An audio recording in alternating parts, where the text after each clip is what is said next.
Bonjour et bienvenue dans votre magazine des nouvelles technologies Newstech Hebdo. Au sommaire cette semaine, Apple décide de renouer avec la distribution de dividendes pour ses investisseurs et Hewlett-Packard tente une nouvelle stratégie pour redresser la barre. Lundi dernier, le PDG d'Apple, Tim Cook, a annoncé la décision du groupe de redistribuer directement à ses actionnaires des dividendes. La firme avait déjà mené une politique similaire pendant 8 ans, mais cette pratique avait été arrêtée lors du retour de Steve Jobs à Apple en 1995. Tim Cook affirme qu'Apple dispose de fonds suffisants pour en faire profiter les actionnaires tout en gardant un trésor nécessaire pour saisir des opportunités stratégiques si besoin est. Le dividende envisagé est de 2,65 $ par action. Apple prévoit en parallèle un programme de rachat d'actions à hauteur de 10 milliards de dollars sur les 3 prochaines années.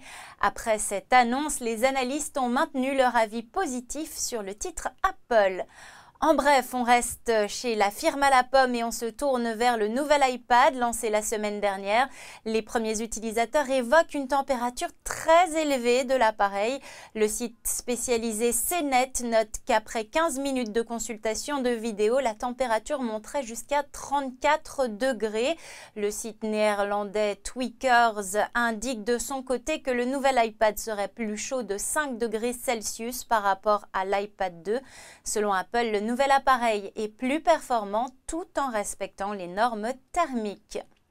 On reste dans le secteur informatique avec une société qui se porte un peu moins bien qu'Apple. Hewlett-Packard a annoncé mercredi la fusion de sa branche ordinateur et de sa branche imprimante.